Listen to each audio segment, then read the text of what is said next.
السلام علیکم بچوں، آج کی کہانی جس کا نام ہے ایک تنہا بندر۔ بہت دور دراز کے ایک علاقے میں ایک جزیرہ تھا۔ سورج ہر صبح چمکتا اور اس جزیرے پر سفید ریت کو چمکاتا۔ اس جزیرے پر ناریل کے درخت لگے تھے اور کیلے کے درخت بھی لگے تھے۔ اس طرح یہ جزیرہ کیلے اور ناریل کے گچھوں سے لدا تھا۔ پتہ ہے اس جزیرے پر کون رہتا تھا؟ صرف ایک چھوٹا سا بھورے رنگ کا بندر جس کی دم بہت لمبی تھی اور اس میں بل پڑے رہتے تھے۔ وہ چھوٹا سا بندر اکثر ساحل سمندر پر بیٹھ جاتا اور مایوسی میں اونچی آواز میں کہنے لگتا، میں کتنا اکیلا ہوں، کاش میرا کوئی دوست ہوتا، لیکن وہ جانتا تھا کہ اس کی آواز سننے والا دور دور تک کوئی نہیں۔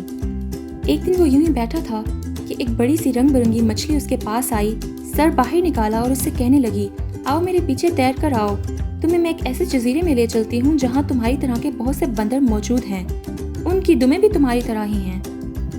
بندر افسردگی سے بولا، لیکن مجھے تو تیرنا نہیں آتا، پیاری مچھلی کیا تم مجھے تیرنا سکھاؤ گی؟ مچھلی بولی، کیوں نہیں، تم پانی میں چلنا شروع کرو اور جیسا میں کہتی ہوں ویسا ہی کرو۔ بندر نے اس کا کہنا مان لیا اور پانی میں اتر گیا۔ جب پانی گہرا ہوا تو مچھلی کہنے لگی، اب پانی زمین سے اٹھاؤ اور بازو ہلاؤ۔ بندر کی چیخ نکل گئی اور وہ بولا، مجھے یہ کام بالکل پسند نہیں، میں سارا گیلا ہو گیا ہوں۔ رنگ برنگی مچھلی کی ہنسی نکل آئی، وہ تیرتی ہوئی دور نکل گئی، جبکہ بندر خشکی پر بیٹھ کر خود کو سکھاتا ہی رہا۔ پھر قریب ہی ایک سفید بگلا کھڑا تھا، بولا، آؤ میں تمہاری مدد کروں، میں تمہیں اڑنا سکھاتا ہوں، جلدی کرو۔ پھر بندر بے چارگی سے بولا، لیکن میں تو اڑ نہیں سکتا۔ بگلے نے اس سے کہا، سب سے اونچے ناریل کے درخت پر چڑھ جاؤ اور اپنے بازو پھیلا کر چھلانگ لگا دو، اس طرح سے تم اڑنے لگو گے۔ لہٰذا بندر نے بگلے کا کہا مانا، لیکن وہ پورے زور سے سیدھا ریت پر آ کر گر پڑا اور کچھ ناریل بھی ٹوٹ گئے جو اس کے سر پر آ لگے۔ جب بندر نے ادھر ادھر دیکھا تو وہ بگلا بھی اڑ چکا تھا۔ تبھی بندر کے ذہن میں ایک ترکیب آئی کہ وہ چھلانگ لگا کر خوشی سے اڑا اور کہنے لگا، میں ناریل اور کیلے کے درخت کاٹوں گا اور ان کی کشتی بناؤں گا اور کشتی میں بیٹھ کر دوسرے جزیرے تک چلا جاؤں گا جہاں مجھے بہت سے دوست بھی مل جائیں گے۔ اور تبھی سمندر سے ایک آواز آئی۔ یہ بہت ہی احکمانہ ترکیب تھی۔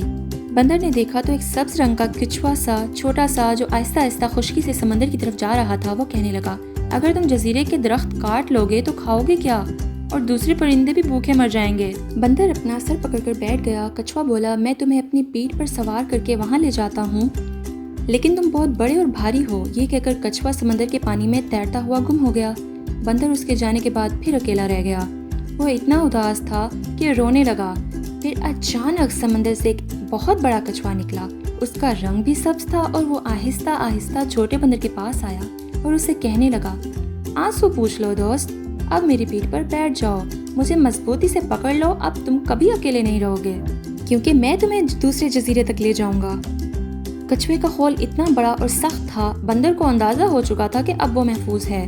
پھر اس نے کچھوے کی کمر پر سمندر میں جھانکا تو اس نے دیکھا کہ چھوٹا سا سبز کچھوا بھی اسی کے ساتھ تیر رہا تھا۔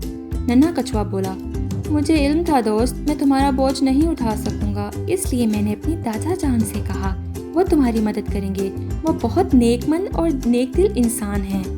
چھوٹے بندر نے مسکرا کر کہا، تم بھی بہت اچھے ہو دوست، تمہاری مہربانی کا شکریہ، اب میں کبھی اکیلا نہیں رہوں گا۔